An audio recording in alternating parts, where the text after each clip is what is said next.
नमस्कार विद्यार्थियों। Sunrise education academy चंदड़ी के ऑनलाइन क्लास में आपका हार्दिक स्वागत। आज हम कक्षा 10 विषय सामाजिक विज्ञान के अंतर्गत राजनीतिक विज्ञान के खंड अध्याय 7 राज्य सरकार, जिसके अंतर्गत हम मंत्रिपरिषद की शक्तियां और कार्य के बारे में जानेंगे। जैसे कि हमने भाग 14 के अंदर हमने राज्य सरकार के अंतर्गत राज्यपाल के बारे में पढ़ा। राज्यपाल को प्रशासन में सहयोग के लिए एक मंत्रिपरिषद होती है, जिसका मुख्यमंत्री होता है। वास्तविक कार्यपालिका वो मंत्रिपरिषद होती है। संविधान द्वारा राज्यों में भी संसदात्मक शासन व्यवस्था को स्थापित की गई है और संसदात्मक शासन में राज्य की वास्तविक कार्यपालिका शक्ति मंत्रिपरिषद में निहित होती है, जो कि राज्य की विधानसभा के प्रति उत्तरदायी होती है। यद्यपि संविधान के अनुच्छेद 163 में मंत्रिपरिषद का कार्य राज्यपाल को सहायता और परामर्श देना ही बतलाया गया है, किंतु वास्तव में इसकी स्थिति नितांत विपरीत है। शासन की समस्त नीति निर्धारित करना,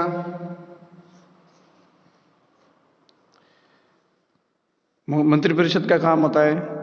उच्च पदों पर नियुक्ति के संबंध में राज्यपाल को परामर्श देने का काम भी होता है। विधानमंडल शासन में प्रतिनिधित्व, कानून निर्माण का कार्यक्रम निश्चित करना, बजट तैयार करना, ये जो कार्य है वो मंत्रिपरिषद के द्वारा किए जाते हैं। उपरोक्त समस्त कार्य मंत्रिपरिषद ही करती है। इसमें मुख्यमंत्री की भूमिका अहम होती है।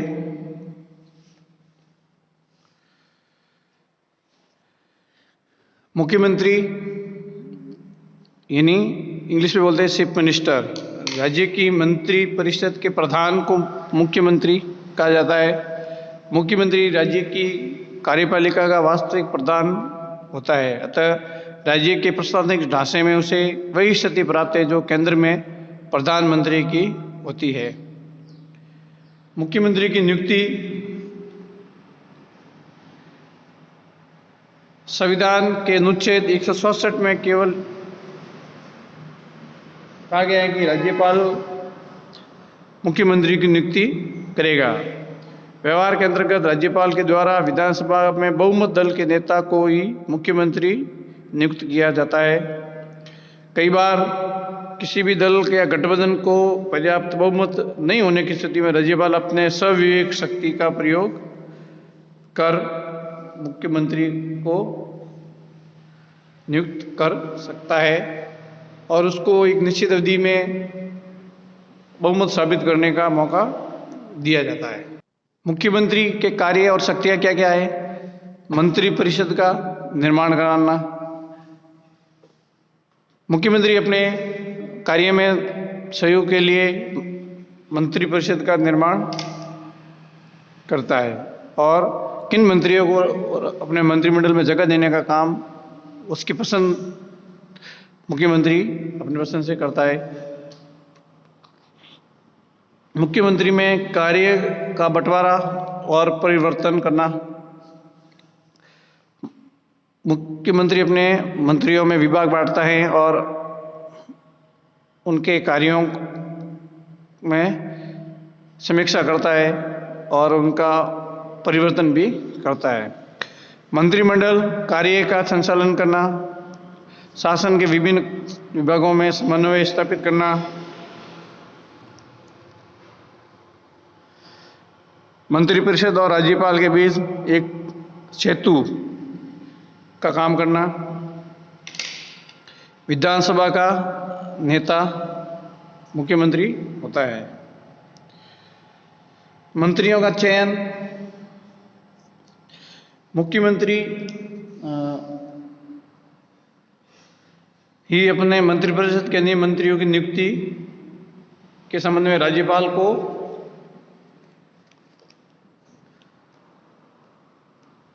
और उनके विभागों की सूचना देता है और राज्यपाल मुख्यमंत्री के परामर्श से अन्य मंत्रियों को नियुक्त करता है। मंत्रिपरिषद का गठन करना मुख्यमंत्री का विशेष अधिकार माना जाता है। मंत्रिपरिषद में कितने सदस्य होंगे, इसका निर्णय भी मुख्यमंत्री करता है, किंतु 91वें संविधान संशोधन अधिनियम द्वारा मंत्रिपरिषद का आकार सीमित कर दिया गया है। अब 15% मंत्री ही बन सकते हैं, मुख्यमंत्री समेत। जैसे राजस्थान में 200 सदस्य है तो उस पर 30 अधिकतम 30 व्यक्ति विधेयक है वो मंत्री बन सकते हैं, इससे ज्यादा नहीं बन सकते। मुख्यमंत्री व्यवहार की दृष्टि से निम्न बातों को ध्यान में रखता है कि मंत्री किस प्रकार के होने चाहिए। राज्य के सभी क्षेत्रों वर्गों को मंत्रिपरिषद में न्याय संगत ढंग से प्रतिनिधित्व दिया जाता है। इसमें यह ध्यान रखा जाता है कि सभी वर्गों को मंत्रिपरिषद में प्रतिनिधित्व मिले। सामान्यतः मुख्यमंत्री द्वारा अपने ही दल के से मंत्रिपरिषद का निर्माण किया जाता है, जिसे मंत्रिपरिषद एक इकाई के रूप में कार्य कर सकती है। मंत्रियों की योग्यता, मंत्री बनने के लिए क्या योग्यता होनी चाहिए। मंत्रिपरिषद के सभी सदस्यों के लिए आवश्यक है कि वे विधानमंडल के किसी एक सदन का सदस्य होना चाहिए। यदि कोई व्यक्ति मंत्री पद पर नियुक्ति के समय विधानमंडल का सदस्य नहीं है तो उसे 6 माह के अंदर विधानमंडल का सदस्य बनना आवश्यक है। मंत्रियों का कार्य विभाजन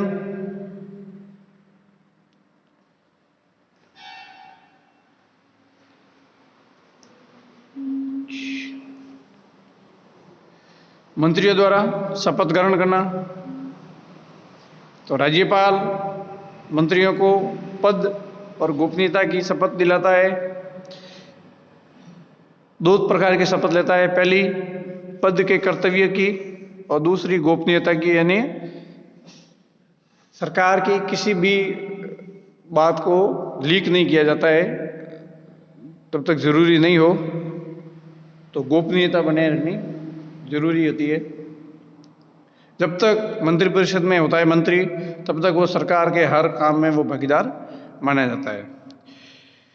कैबिनेट मंत्रियों की श्रेणियां, कैबिनेट मंत्री ये या मंत्रिमंडल के सदस्य कहते हैं उनको, ये मंत्रियों का एक खास समूह होता है जिसमें खास मंत्री होते हैं, महत्वपूर्ण विभाग वाले, राज्य मंत्री और उप मंत्री। मंत्रिपरिषद का कार्यकाल 5 वर्ष का होता है और विधानसभा भंग होने के साथ में ही मंत्रिपरिषद भंग हो जाता है। सामूहिक उत्तरदायित्व, मंत्रिपरिषद सामूहिक रूप से विधानसभा के प्रति उत्तरदायी होती है। यदि विधानसभा किसी मंत्री के विरुद्ध अविश्वास प्रस्ताव पारित कर दे तो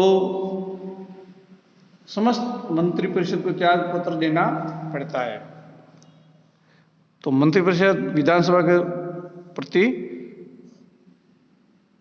वफादार उत्तरदायी होती है। मंत्रियों के वेतन और भत्ते, संविधान के अनुच्छेद 174(5) के अनुसार मंत्रियों के वेतन तथा भत्ते निश्चित करने का अधिकार राज्य विधान मंडल को है। अपने वेतन में बढ़ोतरी करना काम कर सकते हैं। मंत्रिपरिषद की कार्यप्रणाली,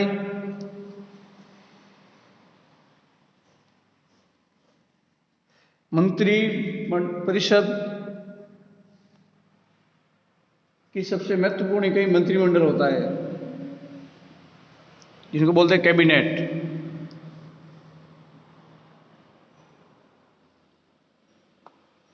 और मंत्रिमंडल ही समस्त महत्वपूर्ण मामलों में निर्णय लेता है। मंत्रिमंडल की बैठकें प्राय सप्ताह में एक बार होती है। इन बैठकों में मुख्यमंत्री बैठक की अध्यक्षता करता है और मुख्यमंत्री की अनुपस्थिति में वरिष्ठतम मंत्री या उप मुख्यमंत्री करता है। बैठक का कोई कोरम नहीं होता है, गणपूर्ति नहीं होती है। मंत्रिपरिषद की कार्रवाई के दो निगम हैं, सामूहिक उत्तरदायित्व और गोपनीयता। मंत्रिपरिषद की बैठकों में सामान्यतः सभी निर्णय एक मत से लिए जाते हैं। मतभेद की स्थिति में पारस्परिक विचार विमर्श के आधार पर निर्णय लिया जाता है और ये निर्णय सभी मंत्रियों का संयुक्त निर्णय माना जाता है। मंत्रिपरिषद के सदस्य द्वारा गोपनीयता की शपथ ली जाती है और मंत्रिमंडल की कार्रवाई का निर्णय गुप्त रखे जाते हैं। राजस्थान के वर्तमान मुख्यमंत्री श्रीमान अशोक गहलोत है। उच्च न्यायालय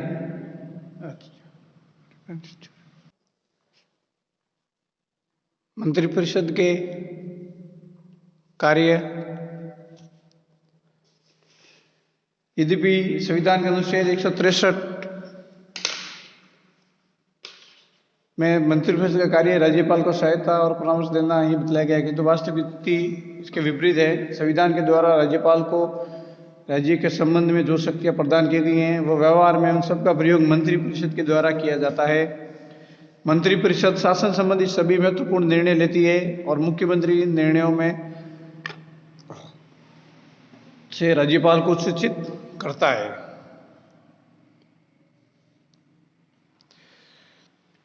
शासन की नीति निर्धारित करना, मंत्रिपरिषद का सबसे अधिक महत्वपूर्ण कार्य शासन की नीति निर्धारित करना है।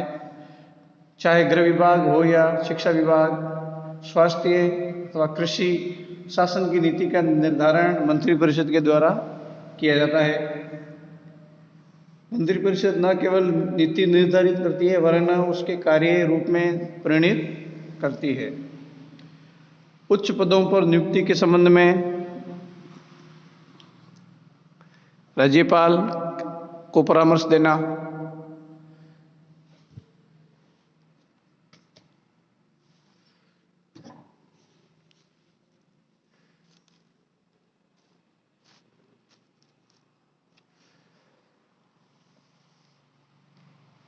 संविधान के अनुसार राज्यपाल महाधिवक्ता, राज्य लोकसेवा आयोग के अध्यक्ष और सदस्यों तथा उच्च अधिकारियों की नियुक्ति करता है। व्यवहार के अंतर्गत राज्यपाल के द्वारा गए ये सभी नियुक्तियां मंत्रिपरिषद के परामर्श के आधार पर ही की जाती है। विधानमंडल में शासन का प्रतिनिधित्व, मंत्रीगण विधानसभा और राज्य विधान परिषद में उपस्थित होकर सदस्यों के प्रश्न और आलोचनाओं का उत्तर देते हैं और शासन की नीति का समर्थन करते हैं। कानून निर्माण का कार्यक्रम निश्चित करवाना, मंत्रिपरिषद न केवल शासन वरन कानून निर्माण के क्षेत्र में भी महत्वपूर्ण भूमिका अदा करती है। विधानमंडल में कौन कौन से विधेयक किस क्रम में प्रस्तुत किए जाएंगे इसका निर्णय मंत्रिपरिषद करती है। बजट तैयार करवाना,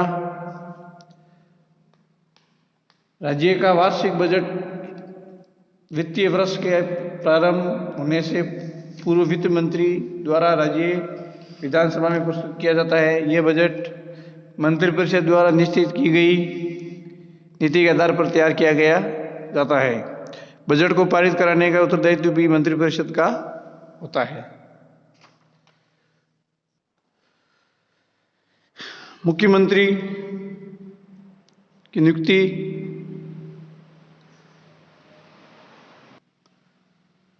राज्यपाल का मुख्यमंत्री का कार्य और शक्तियाँ क्या क्या है। मंत्रिपरिषद का निर्माण करना, मुख्यमंत्री का सर्वप्रथम कार्य अपने मंत्रिपरिषद का निर्माण करना होता है। मुख्यमंत्री मंत्रियों का चयन कर उसकी सूची राज्यपाल को देता है, जिसे राज्यपाल स्वीकार कर लेता है। मंत्रियों के चयन में मुख्यमंत्री बहुत कुछ सीमा तक अपने विवेक के अनुसार कार्य कर सकता है। मंत्रियों में कार्य का बंटवारा और परिवर्तन करना। मुख्यमंत्री मंत्रिपरिषद में अपने सहयोगियों के बीच कार्यों का विभागों का बंटवारा करता है और एक बार मंत्रिपरिषद के निर्माण और उसके सदस्यों में विभागों का बंटवारा कर चुकने के बाद वह जब चाहे मंत्रियों के विभागों और उसकी स्थिति में परिवर्तन कर सकता है। इन्हीं मंत्रियों के विभागों में बंटवारा कर सकता है। मंत्रिमंडल का कार्य संचालन। मुख्यमंत्री मंत्रिपरिषद में मंत्रिमंडल की बैठक बुलाता है और उसकी अध्यक्षता करता है। बैठक के लिए एजेंडा या कार्यसूची मुख्यमंत्री के द्वारा ही तैयार की जाती है।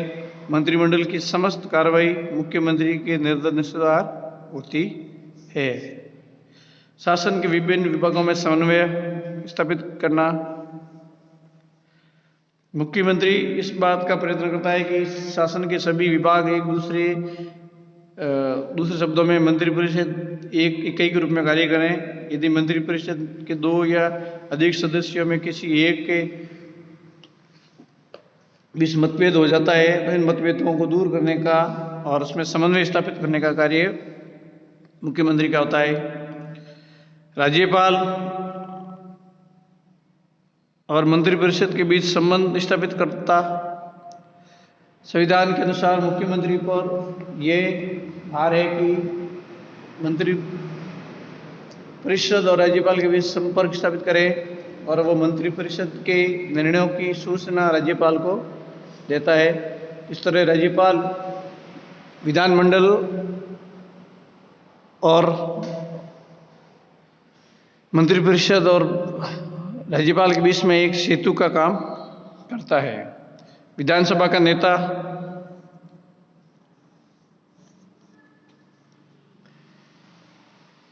एक और मुख्यमंत्री शासन का प्रधान होता है तो एक दूसरी और विधानसभा का नेता भी होता है।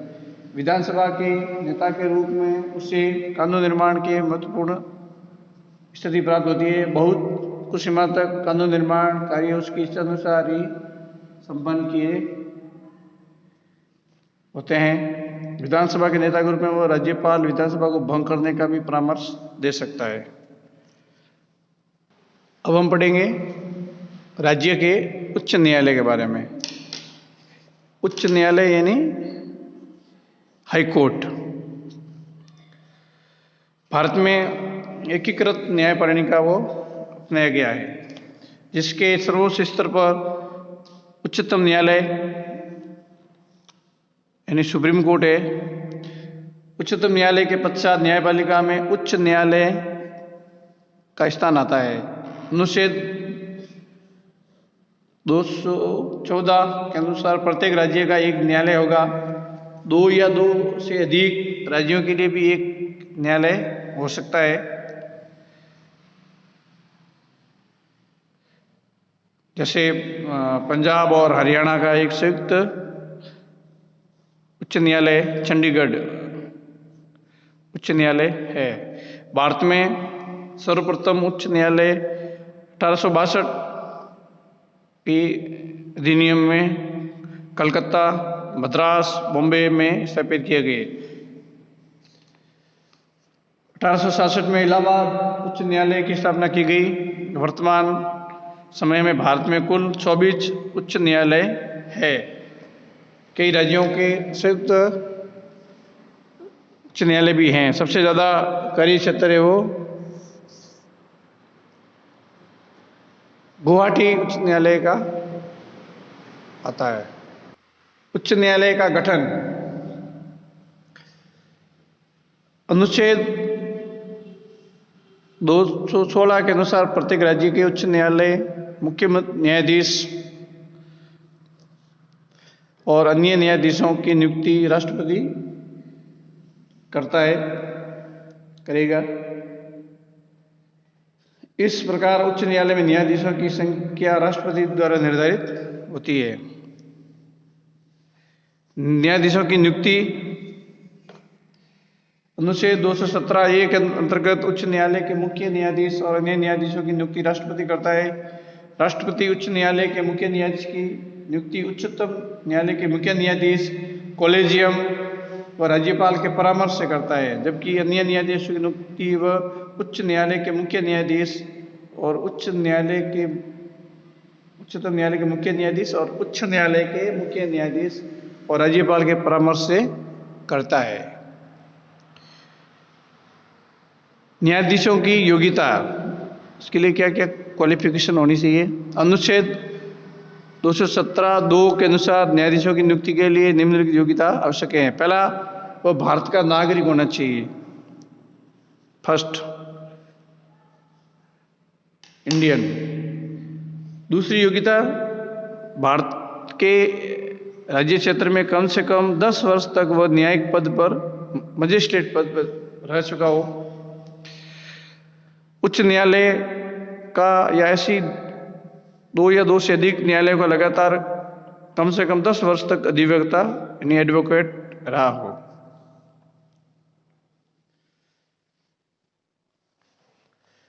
कार्यकाल, तो राज्य उच्च न्यायालय का न्यायाधीश 62 वर्ष तक अपने पद पे रह सकता है। वह राष्ट्रपति को संबोधित करके अपना त्याग पत्र दे सकता है।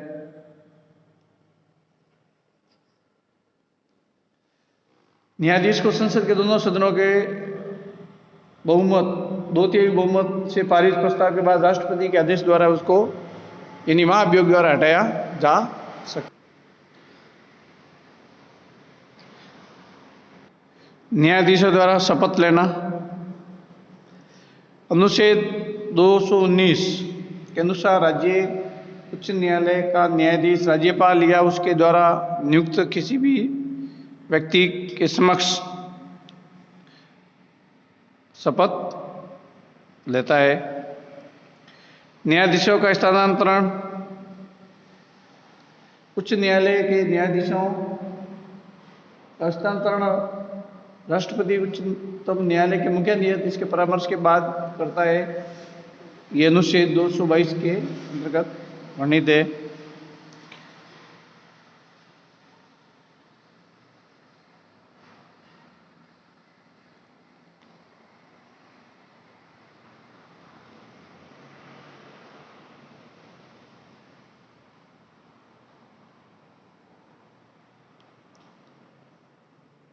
न्यायाधीशों के वेतन भत्ते, उच्च न्यायालय अनुच्छेद 221 के अनुसार प्रत्येक न्यायालय के न्यायाधीशों के वेतन संसद विधि द्वारा निश्चित करेगी। वर्तमान में मुख्य न्यायाधीश को 90,000 और अन्य न्यायाधीशों को 80,000 रुपये वेतन दिया जाता है। उच्च न्यायालय न्यायाधीश की स्वतंत्रता, उच्च न्यायालय के न्यायाधीशों को निम्न व्यवस्था की गई है। नियुक्ति के लिए विशेष प्रक्रिया, निश्चित कार्यकाल, संसद में न्यायाधीशों के आचरण पर महाभियोग के अतिरिक्त चर्चा नहीं, कार्यपालिका से पृथक्करण किया गया है।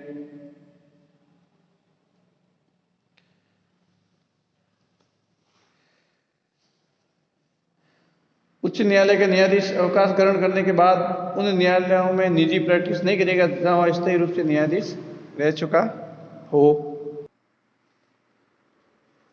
उच्च न्यायालय का कार्य क्षेत्र एवं शक्तियां, क्या क्या पावर है? न्यायालय के कार्य क्षेत्र एवं शक्तियां इस प्रकार है। मूल यानी प्रारंभिक अधिकार, याचिका सुनने का अधिकार है। प्रारंभिक क्षेत्राधिकार, जिसके अंदर मूल और प्रारंभिक क्षेत्राधिकार,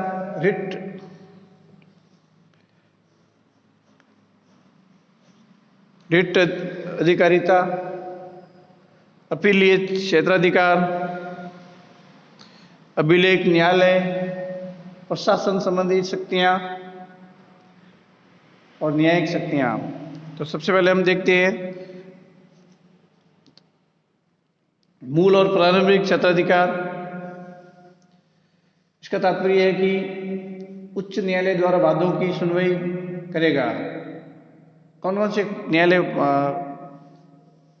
विवाद की सुनवाई कर सकता है?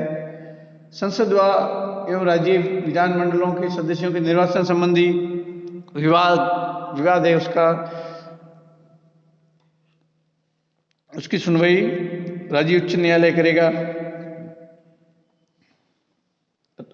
संसद एवं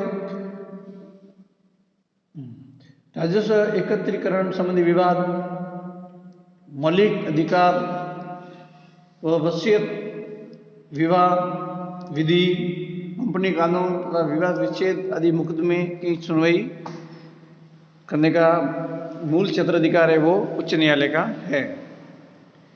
याचिका सुनने का अधिकार है। अनुच्छेद 226 के अंतर्गत उच्च न्यायालय बंदी प्रत्यक्षीकरण, परमादेश, प्रतिषेध, उत्प्रेक्षण तथा अधिकार पर याचिका जारी कर सकता है। जहां सर्वोच्च न्यायालय अनुच्छेद 32 के अंतर्गत केवल मौलिक अधिकारों के लिए याचिका जारी कर सकता है, वही उच्च न्यायालय मौलिक अधिकारों के साथ साथ अन्य मामलों के लिए भी याचिका जारी कर सकता है। अपीलीय न्यायालय उच्च न्यायालय के अतिरिक्त अपीलीय क्षेत्राधिकार प्राप्त है। सिविल अपीलीय क्षेत्राधिकार, आयकर, पेटेंट, डिजाइन, उत्तराधिकार आदि मामलों में जिला न्यायालयों के विरुद्ध उच्च न्यायालय में अपील की जा सकती है। आपराधिक अपीलीय क्षेत्राधिकार, जब अपराधी को सेशन न्यायालय ने 4 वर्ष के लिए कारावास का दंड दिया है या मृत्यु दंड का दिया गया है तो उसके विरुद्ध उच्च न्यायालय में अपील की जा सकती है। संवैधानिक अपीलीय अधिकार, कोई भी ऐसा मुकदमा जिसमें संविधान की व्याख्या का प्रश्न हो तो उच्च न्यायालय में अपील की जा सकती है। अभिलेख न्यायालय अनुच्छेद 215 के अंतर्गत प्रत्येक उच्च न्यायालय अभिलेख न्यायालय होगा और उसको अवमानना के लिए दंड देने की शक्ति प्राप्त है।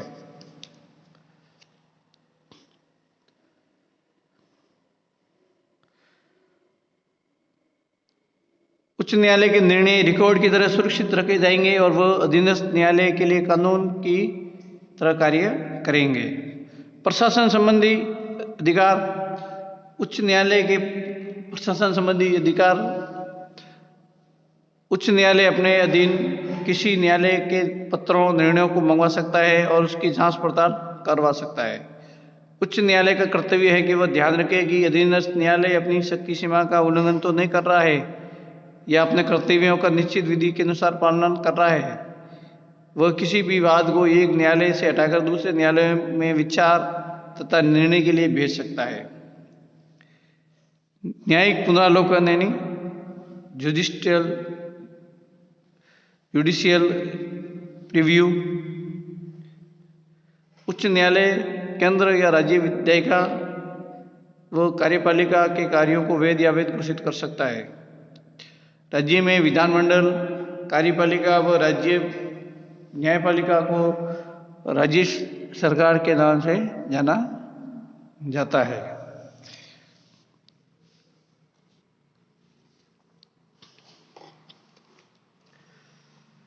तो इस तरह से इस अध्याय में हमने राज्य सरकार के अंतर्गत हमने मुख्यमंत्री, मंत्रिपरिषद के कार्य, उच्च न्यायालय यानी हाईकोर्ट की कार्यप्रणाली, उनके अधिकार क्षेत्र के बारे में हमने जाना।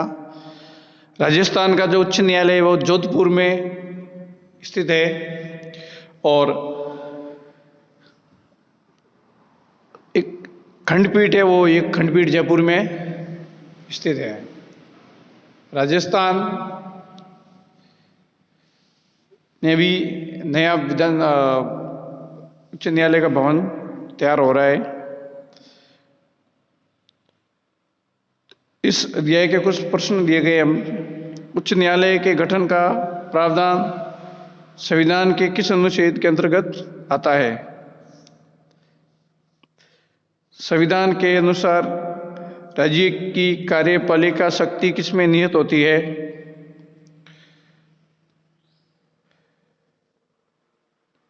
राज्य मंत्रिपरिषद की कार्यप्रणाली बतलाइए। राज्य प्रशासन में मुख्यमंत्री की भूमिका की विवेचना कीजिए। इसके साथ में ये राज्य सरकार का ये दिया है, इसके साथ में राजनीति विभाग का ये भाग पूरा होता है। धन्यवाद। कुछ डाउट हो तो स्कूल में डाउट क्लास के दिन अवश्य आएं। धन्यवाद।